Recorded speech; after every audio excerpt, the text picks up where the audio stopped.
Jake Hefner and Dan Wolkenstein here with you from the LA Football Network. Today's show, of course, is being brought to you by BetOnline, Aura, AG1, Mint Mobile, and Rock Solid Sports Memorabilia. If this is your first time tuning into this show, make sure to hit that like and subscribe button on YouTube. You can also follow us on Facebook, Twitter, Instagram, Spotify, and Apple Podcasts.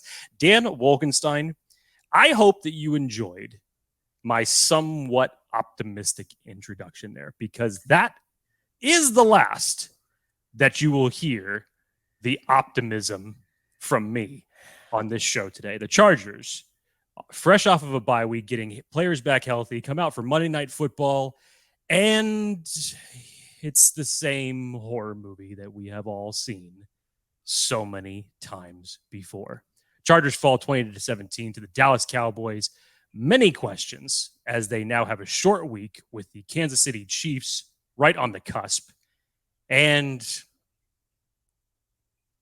I'll be honest, I thought that I was coming into this show with all my usual pessimism. I told Dan that I was falling right back into my natural habitat for this show, which I am fully ready for.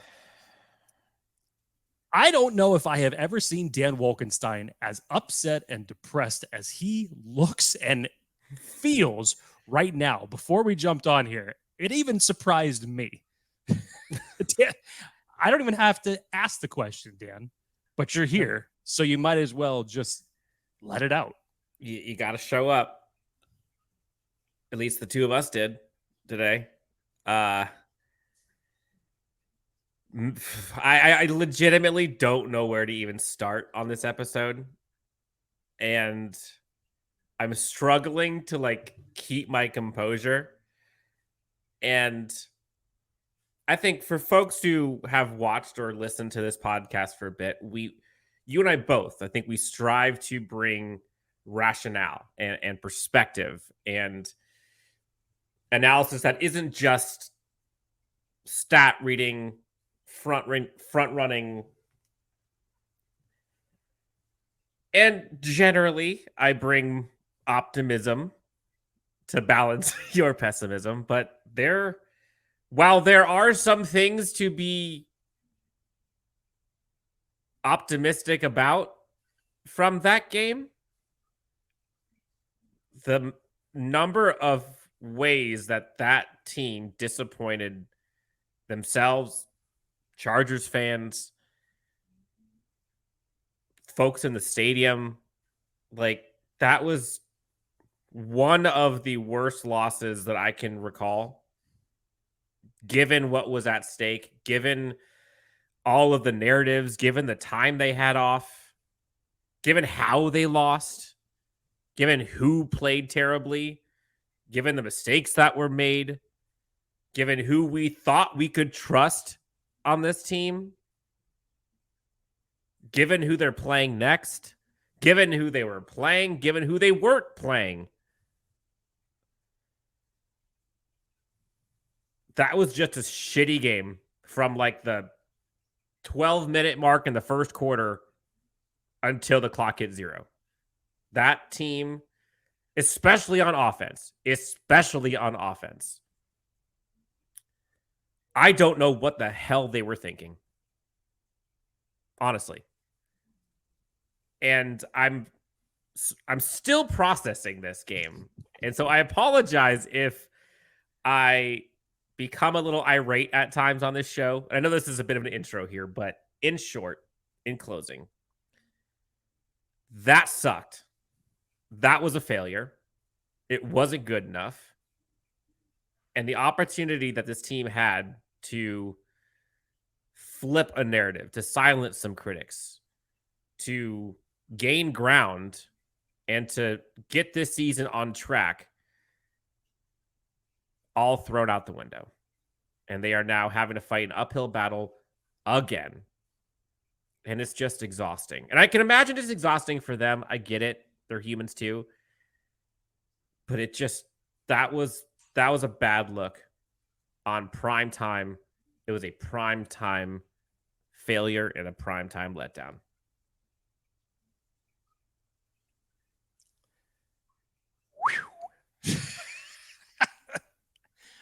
Dan covered a lot there. And none of it is incorrect. Today, there are no punches being pulled in this episode because in reality, there can't be. I said on this show last week that I felt that this game going up against the Dallas Cowboys meant more for the Chargers in the long run of this season because, going to Kansas City and playing the Chiefs is virtually impossible for anybody to get a victory there. So you'd almost expect that while the Chargers may play them valiantly, they're probably going to come out on the losing end of that one. And that this game, at least getting them to a 3-3 set and even that out before the somewhat dip in competition that you'd be able to, more optimistically run through was vital. Now you sit at 2-4. You take a snapshot, essentially, 2-3. the Chargers, or sorry, I'm already ahead. Yeah, I'm already ahead of myself here. There it is. Currently sitting at 2-3. Could very soon be 2-4. And now you take a snapshot, essentially, what the Chargers have accomplished, if you even want to use that word in that sentence, over the first 5 weeks or 6 weeks, including the bye. And there are so many disappointments in this regard when you look at them. Dan, I really liked the aspects of who we thought we could trust, whether we're talking players or coaches that you brought up, because the whole narrative was that this was going to be the Kellen Moore revenge game, going up against his former team in the Dallas Cowboys. And outside of the first drive, this Chargers offense was about as entertaining to watch as spending a Saturday night at a laundromat in Barstow. Without change. It was bad. It was really, really bad. We talked about last week, or excuse me, 2 weeks ago after the Raiders game, that I actually liked the fact of how the Chargers went into that bye week, even though they secured a victory in that game. It didn't look good. There was a bunch of things that you had to go into that bye week and work on. And man, we thought that the offensive line had a bad game in that Raider game. Nope. They had an encore performance ready for the rest of this fan base. And folks who want to say, oh, they only had one sack, you did not watch that damn game. You didn't. If you don't think the offensive line is an issue, you're not paying attention, period. The absence of Corey Linsley is turning out to be much bigger than what I think everyone predicted that it was going to be. Because collectively, this unit has not been able to have any cohesion, whether we're talking about pressures being given up, 5 penalties collectively on the offensive line. What is all of a sudden happened? And again, this is off of a bye week when you had 2 weeks to prepare for this, when you were getting guys back healthy for this team. And I will say this, collectively at certain moments, there were a few people that actually had good games. And when I say a few, I mean a very small few. Well, and on offense and defense, actually. I'm talking a very, very small few. It's pretty much moot at that point to even talk about it, because everything else that has taken place up until this point is the bigger picture. What the Chargers have proven through these first 5 games that they have had, which each one essentially has come down to the wire, is that they cannot close games, and they have not fixed any problems. The explosive plays, the undisciplined, the lack of tackling, the fundamentals, the missed opportunities, and of all people, the quarterback that we all know is the best chance that you have in winning this game, had one of the worst games that he has had since he has been the quarterback of this franchise. It's just it's difficult for the Chargers to win when they can't get out of their own damn way. All right. Well, you said we're not pulling punches, so let's go. I will start this one off. You said the guys that played well. I think Khalil Mack had a fine day. Morgan Fox. Honestly, I think the defensive line in general had a pretty darn good day. I'll give it to the defensive line. I think generally speaking, linebacking core played pretty good. Kenneth Murray, another solid performance. Offensively, Keenan Allen did Keenan Allen things. He and Josh Palmer, honestly, those are probably the two offensive players who lived up to their name. And that's including Kellen Moore, if we're being honest. We're talking about coaching. Otherwise, again, I'm not going to sugarcoat this. Otherwise, this offense was bad. Justin Herbert had a bad day. Now, sure, are we used to seeing him play Superman to where when he's not Superman, he's just Clark Kent, we get pissed off sometimes, but that was a bad day. That was arguably the worst I've seen Justin Herbert play. Statistics aside, it looked like he was trying to shove a square peg through a round hole all day long. And he, at times, kind of willed this team to some of those points. But he was off. I was there live. He was off.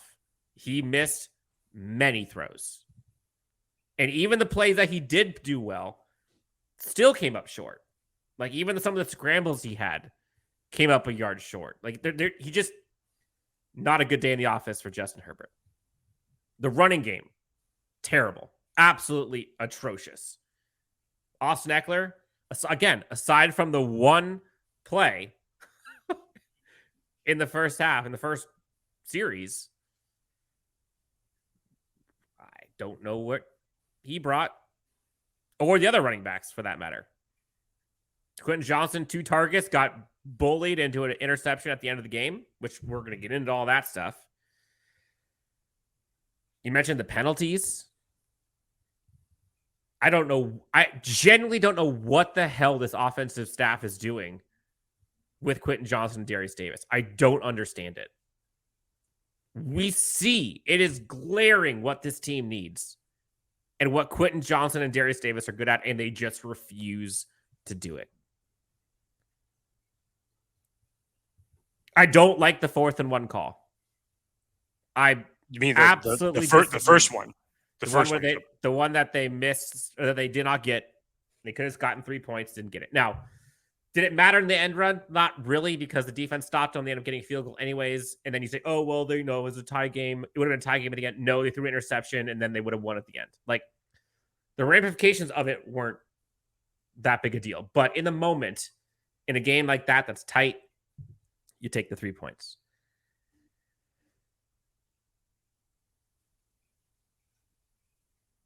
I don't understand how Kellen Moore looks at these players that he has. And again, at time, like, the thing is, they still would have won that game if Justin Herbert delivered, given all of the negative we just talked about.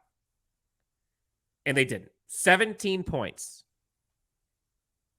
And that's including having the ability, because of a special teams error on the Dallas Cowboys, that gives you another possession. You had a grand total of 10 points in like 56 minutes of football. When you have those guys at the helm, unacceptable. And we haven't talked about the defense yet. But that offense, it was just demoralizing. And it made it even worse when SoFi was flooded by Cowboys fans and that place got ruckus. It was a bad night. And it was a bad night for many players to simply not deliver. Or just play stupid at times. And that, like, some of that is players, but some of that is coaching. And when you see guys doing this stuff consistently, like, I don't know what the accountability is on this team. I don't know. I know that it's something that they emphasize throughout every practice. And yet, for some damn reason, they can't get out of their own way at times.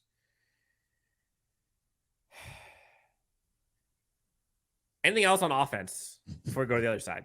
Because Dan, you touched on it. Quentin Johnson, for now, may as well just change his name to John Cena because nobody can see him Nobody has seen him. He's not getting any opportunities to. And personally, I don't think that he's getting opportunities to do what he does best in this offense. Justin Herbert isn't looking to him. I don't think that there's any plays that are drawn up by Kellen Moore to get him more involved in this offense. And Darius Davis get only him more involved in the ways that he is comfortable being involved. That's it, because that's what you're supposed to do as a coaching staff, especially with a guy who is coming into his first year as a wide receiver. What the hell is Keelan Doss getting targets over him? Darius Davis playing only 2 snaps offensively. You know, there was one quote that I mentioned on this show that I actually had really liked that Trent Green had talked about a couple weeks back when he was having a conversation with Kellen Moore. And he said, what's the biggest difference between this offense and last year's offense? Kellen Moore says to him, well, we're going to utilize the entirety of the field. Which I really liked, because when Mike Williams went down, we said on this show, Dan, it was not going to be one guy that was going to replace him. It was going to be by a committee, that you were going to have to get so many people involved to make up the loss of Mike Williams. And what was your game plan after 2 weeks of preparing for this team? A team that Kellen Moore knows very, very well. Dan Quinn said, hold my beer, and basically just said, I'm going to tear your game plan up, whatever your game plan was. And we're going to rip that to shreds. I didn't understand it at all, Dan, just especially after the way that the Chargers started the game. You go down, you get a touchdown in your opening drive. You had just stopped Dallas with a Khalil Mack sack. You get the ball back, go down for an opening touchdown. And then you start watching those drives after that. It's Gerald Everett on a jet sweep. It's like, it's all of a sudden like, why are we getting cute? We've said it before. The Chargers are the one team in this league that is just absolutely allergic to consistency. If I told the Chargers staff that I had a headache, instead of giving me Tylenol, they would bash me in the face with a hammer and say, that'll make you feel better. Jake, this is the first half series for this Chargers offense. First possession, 5 plays, 42 yards, touchdown. Again, that was on a Darius Davis punt return. Well, on a short field. After that, Jake, 3 plays, 1:39 punt. 10 plays, 56 yards, punt. 3 plays, 8 yards, punt. 7 plays, 33 yards, punt. That's the first half. Dan, I think they almost finished with, what was it, 89 yards in the first half. I think it ended up coming out to like 101 that they ended up finishing with. But I mean, they just couldn't move the damn ball after that first drive. Even the second half, 13 plays, 68 yards, turnover on downs. Next one, 10 plays, just 43 yards, took up 5 minutes, got a field goal. Cool. Then the next one, 4 plays, punt. Then Dallas gives them a gift that they're able to cash in, get the touchdown, interception. Which it took another 4th down and goal situation. That's your offense. That's your offense. You scored a touchdown when you were given the ball on the 20-yard line. Cool. You then went 10 plays, 43 yards, got a field goal. Cool. And then the first series, touchdown. Other than that, punt or turnover every time. That is terrible. Like, you can't do that on primetime after a bye week. You can't do that. Jake, Justin Herbert, 22 for 37, 227, 2 touchdowns, interception, and 1 sack. QBR rating of 56.7. And again, those stats are way better than what he actually looked like in that game, which is saying something. Like, was he terrible? No. Like, let's not get it twisted.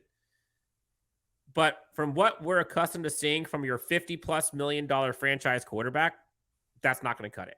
And you saw him livid at himself during that game when he missed some of those throws. And he talked about it afterwards at the press conference. Like, he knows it was just an inopportune time for the guys that you trust to not deliver.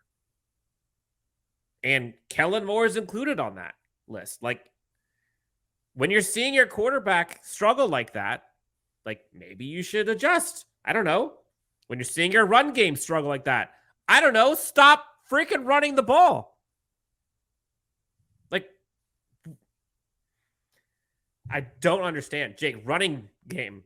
23 carries, Jake. 53 grand total for yards. 2.3 yards per attempt. I want to touch on that real quick because Brandon Staley had said responded to a question basically just saying the lack of their running game allowed the Dallas pass defense to show what they were made of. And I thought about that for a second. I said, well, the Chargers really haven't had a running game since week 1. The lack of the Chargers running game? Yes. Chargers haven't had virtually a running game since week 1 against Miami. By the way, Jake, I'm sitting here drinking a peppermint coffee because that brings me joy today. Like, that's where I've stooped to at this point. The little things, Dan. The little things. The little things. All right, go on. What I just thought about that for a second was like, well, wait a second. So you didn't have a running game really in the Minnesota game. And Justin Herbert sets career highs for himself in that game. Just has a monster performance. And even so, in the Raider game, clutch moment comes at the end, a 3rd and 10. This is just minutes after him obviously fracturing his finger, about 20-minute difference. And he throws just an absolute beautiful pass to Joshua Palmer, who's got a defender draped on him, and you ice that game. And yet, Justin Herbert was missing a wide-open Keenan Allen who did not have a single defender within 15 yards of him. Keenan Allen had busted loose twice off of beautiful double moves, by the way, and twice Justin Herbert couldn't find him. Dan, there were plenty of times in this game when, especially at the rate that Dallas was winning on the defensive line, where I was looking in there and seeing that Austin Eckler wasn't even in there. Now, I'm not talking about in terms of a run play. I'm talking about in terms of pass protection. What in the hell is going on? Like, do you notice that this is coming at you? Are you doing anything for this? Trey McKitty had about as big of a whiff, or just not even caring to block Micah Parsons on one pressure that was coming in. There were just so many undisciplined mistakes as it related to pass protection on this. And obviously one thing affects the other, but over the course of a 4-quarter football game, the Chargers were not able to do anything offensively to negate it. And once again, which essentially feels like 5 games straight now, it comes down to the last possession, which then hangs Justin Herbert out to dry, because essentially everybody has been doing the exact same thing that Vic Fangio has been doing since week 1 in the Miami game, and saying, we dare you to beat us, and we're going to bring the house, and your offensive line is not going to be able to stop us, and we're going to put away the game right here. And I freaking called it. I said, do not let this game come down to the last offensive series where you allow Micah Parsons to end the game, because he will. Micah Parsons, the dude's a beast. Just like you saw with Max Crosby. Just like you see with TJ Watt. Those guys will wreck games at the end. And sure enough, on a 2nd and 2? Ends up being 3rd and 10. Completely changes the narrative of that game. And then Stephon Gilmore jumps in. The offense did that to themselves. Sorry, they did. Like, people want to talk about the defense hanging the Chargers offense at the dry. Not that game. Not that one. Like, and there's plenty of criticism on the defense, which we should probably get into now. But the large blame, if we're looking at just offense and defense, goes to the offense, in my opinion. Now, that doesn't absolve the defense. I honestly thought that for the most part, that was a pretty good defensive performance. I think if you're talking about a certain area of the defense, You would say that. Look, like, I think what was most frustrating is I'm sitting there live at the game, Jake, and I'm talking to people around me, and I'm saying, look, there is 2 people on this offense that I'm worried about. CeeDee Lamb and Tony Pollard. And for the most part, they kept Tony Pollard in check. On the ground, he didn't do much of anything. Check that off as a win for the Chargers defense. Cool. Michael Davis makes a boneheaded missed tackle again. And if you go back and watch that, go watch Derwin James. Go watch some of those defensive players as he's getting quote-unquote tackled, but then not tackled. They're just watching. And they watch Tony Pollard go for 50 plus on a broken play. The stupid, lackluster, indefensible penalties again on this defense, crippling their chances of getting off the field. Just crippling. Jake, they lead the entire NFL in penalties that result in a first down. This Chargers defense does.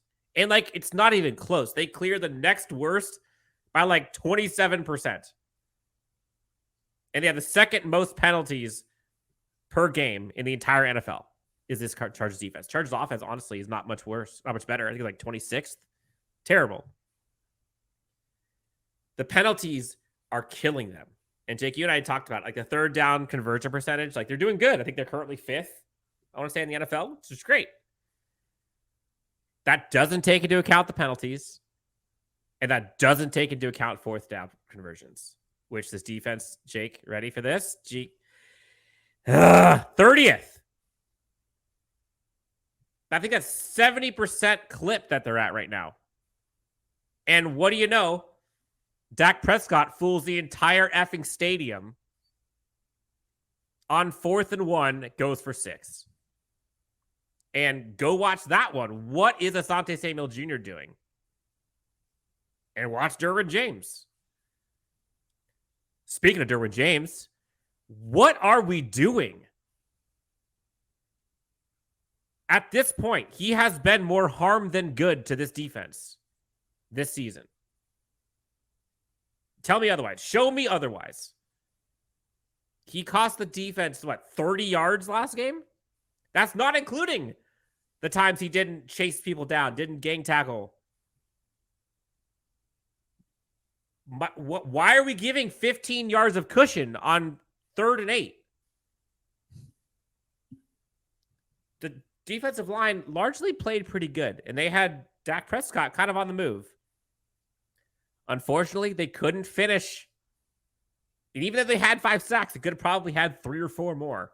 And it felt like every time he got out of it, it turned into a massive play. Case in point, the Tony Pollard play. And then lastly, Jake, CeeDee Lamb. Every single time Dak Prescott went his way, cash money. Every time. 11 for 11 when targeting either CeeDee Lamb or Brandon Cooks. 7 for 7 for $1.15 or something like that to CeeDee Lamb. And even Tony Pollard targeting him. I think he only had 2 missed targets, I believe. You know what they want to do. You know what they need to do. We even said it last week. Why? Why is CeeDee Lamb given that much room in single coverage? Blows my mind.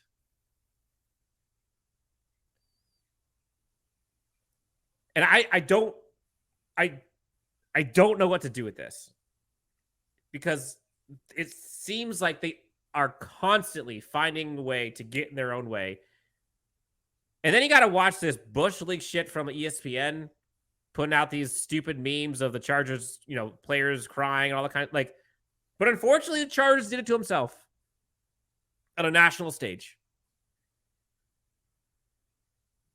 I don't get it. And this team has to be coached better, offensively and defensively. As a coach, as a head coach, you bear responsibility for some of these boneheaded penalties.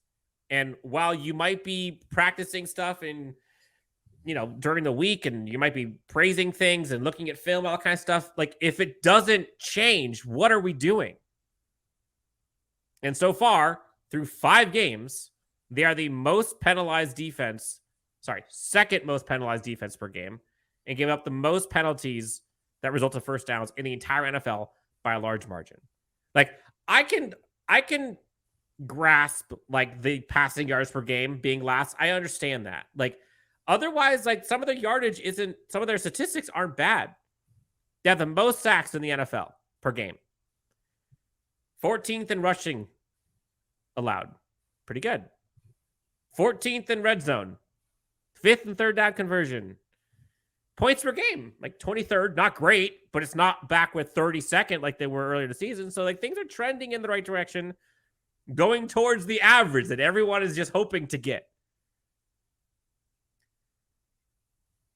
But when you have these mind-numbing, game-altering mistakes, it defines your game. It defines your season. It defines your team. And right now, what is this team? Like, how do you define this team right now, if you're being honest? Like, genuinely. I'm not talking about, like, optimistic lens. I'm not talking about, like, what they could be. I'm saying right now, at 2-3, this is an underperforming team who, when the lights are brightest at the most important times of the game, they freak out and they don't deliver.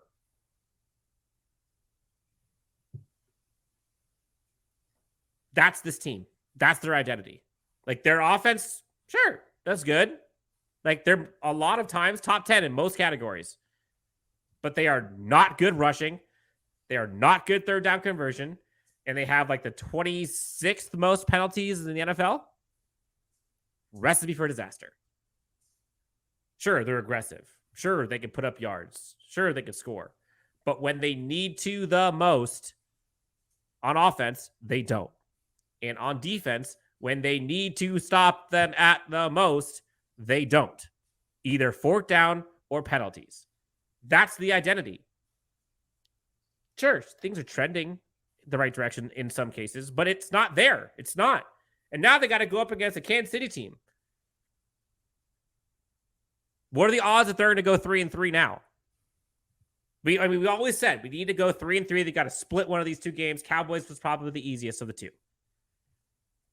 Like, okay, if they go 3-3, they beat Kansas City, cool. Do you trust that they're going to? Based on what you've seen this year. I don't think Justin Herbert's going to have a repeat performance like that. Like, I believe he's better than that. But other than him, what should they expect? This is somewhat a very proud moment for me on Chargers Unleashed. Let me just say this. I'm sweating. One of the biggest criticisms that I had of the Los Angeles Chargers last year was literally exactly part of the soliloquy that Dan Wolkenstein just said. What assurance, what attitude, what philosophy had they given you last year to think that they were going to do anything differently offensively? Turns out they never did. It was the same vanilla, predictable offense that they had given teams for the majority of the year. And look where that got them. You look at it this year, and in areas that you didn't think that we would be talking about. God, that's that's the weird part. Namely, penalties. Namely, situational football. Finishing games, that's a kind of, unfortunately, a familiar attribute for the Chargers and what they have built up the last couple of years. But what makes you think, based on whether it's a sample size of these 5 games that they've played, going back to anything last year or the year before that, what gives you and I'm talking anybody in the media, anybody in the fan base, what assurance is there that you can go out and right the ship And I'm not just saying for one game, because the Chargers are always good for one game where everybody figures that they're going to get destroyed, and somebody will, and all of a sudden they'll come out and play the game of a lifetime and get a surprise win. I'm talking about consistency. Because consistency has not been a word that it has been associated with the Chargers. And whether we're talking about wins and losses, week in and week out, possessions by possessions, they are not consistent when it comes to complementary football and stringing wins together and learning from mistakes. They do not do that. I've said it a million times on this show. The Chargers are the butt of jokes for the mainstream media. And as Dan just said, they do it to themselves. There is a reason why we have to hear the likes of Emmanuel Ocho. It's unfortunate, but there's reasons for it. There's a reason why you're hearing guys like Ian Rappaport come up with little smug comments to say, hey, that Chargers fan is probably AI then. They're not even real, because the Chargers don't even have a fan base. There's a reason why you don't hear a lot of people have any confidence to pick the Chargers to do anything in the postseason, because the Chargers are going to Charger has become an unfortunate tagline that has been associated with this team for far too long. And until that narrative changes, until they can actually go out and prove that they can win games and be consistent about it, nothing in that department is going to change. The area that I think this team needs most is the ability to stay calm in times of panic, to stay calm when under pressure and like at the point of conflict. And they just don't. They just don't. And I don't know why that happens. I don't know what it will take for that to happen. And it's costing them game after game after game. There is no complimentary football right now for this team. I know this is a sky is falling type episode, and this is fresh off the fresh off the defeat. And like I said, if they go out and make this a quick business trip and come out from Kansas City with a victory, maybe it's a different story. Maybe it's a different narrative. And at 3-3, like I'm saying maybe. Like I'm just giving that as like, this isn't the end of the season. Although Jake probably believes that this is season's over and hashtag draft season. Like and they're probably honestly and I understand the sentiment given the history of the team. People blame, all right, you know what? Screw it. Season's over. Like I get the pessimism. I get that frustration because that was a damn bad loss. Like that. And you look at the division, the Chargers is now behind the Raiders.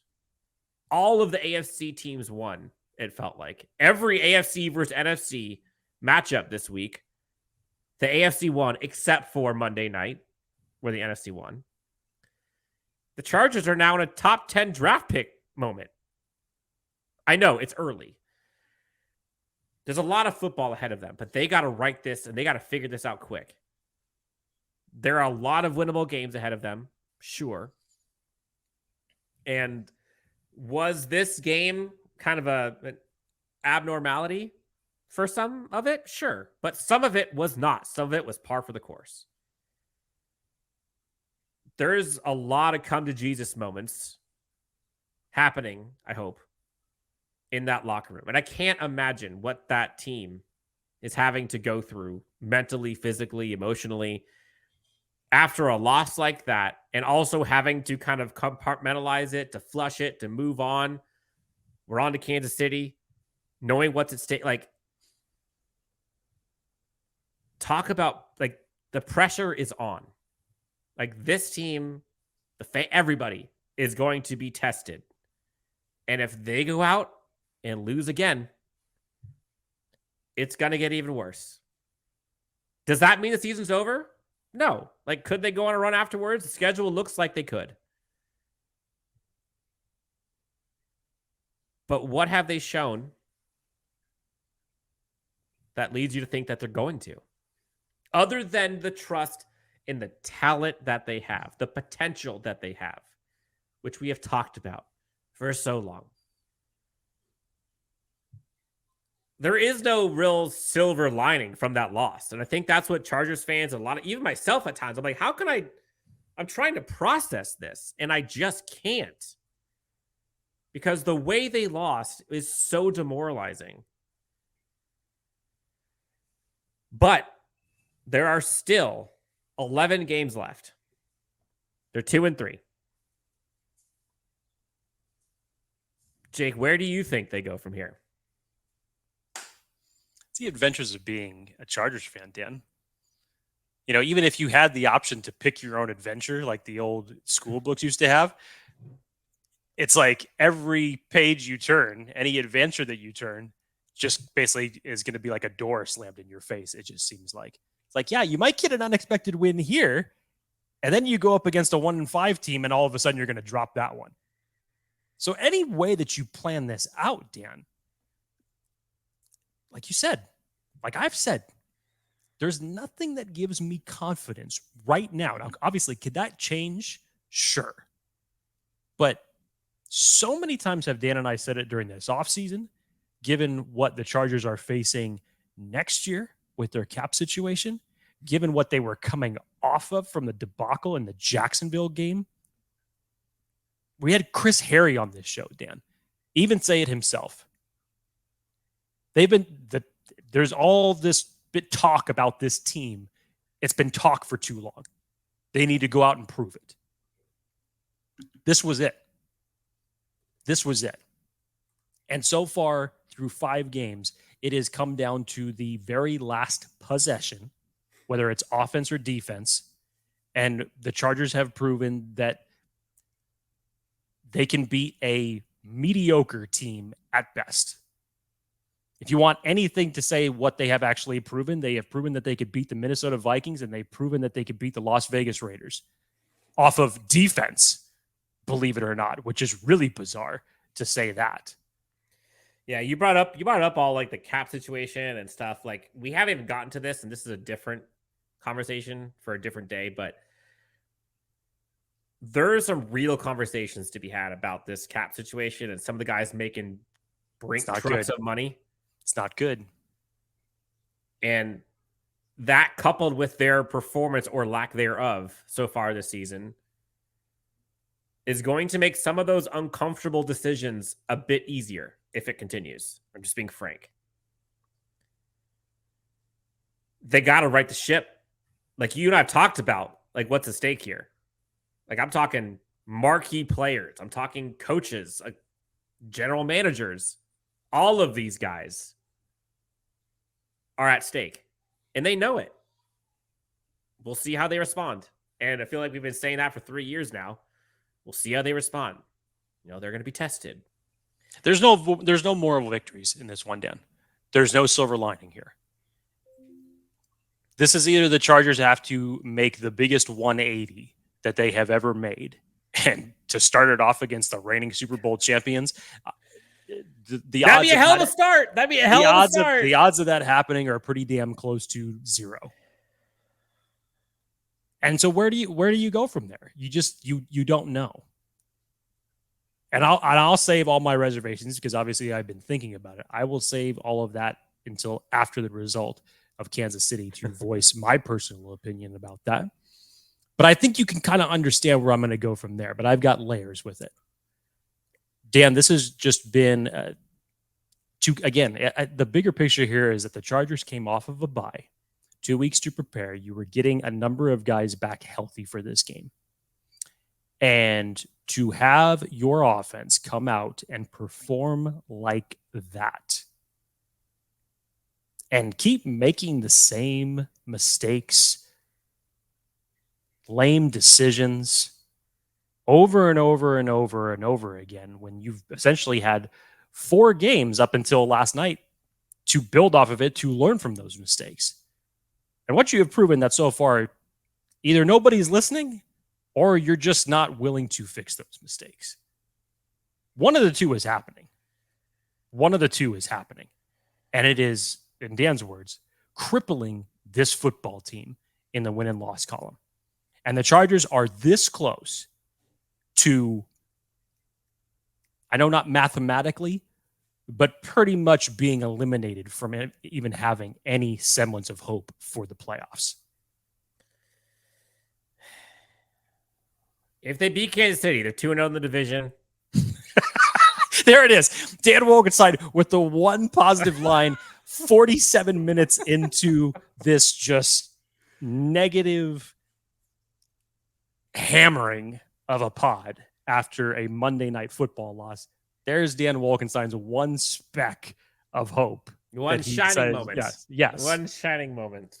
Jake, I think that should do it, honestly. Like, maybe later in the week, after we process this and we go back and watch the game again, we can see some things that we can learn from that they should. I don't know. But that was a tough one. Chargers fans, like, we're with you. I get it. That one sucked. And there's a lot of frustration coming from that, and rightly so. But we'll get through it like we always do. Jake, anything else I want to tell the great Chargers fans, friends and family, before we get out of here? We got 11 more weeks. Oof. Buckle up. Buckle up. All right, well, that's going to do it. Jake, hopefully something brings you joy today. I'm going to continue on with this peppermint coffee, and we'll get out of here. For Jake Hefner, Dan Wolkenstein, Chargers Unleashed, and LA Football Network, thank you so much for tuning in. Hit the like and subscribe, and we'll talk to you next on the next Chargers Unleashed.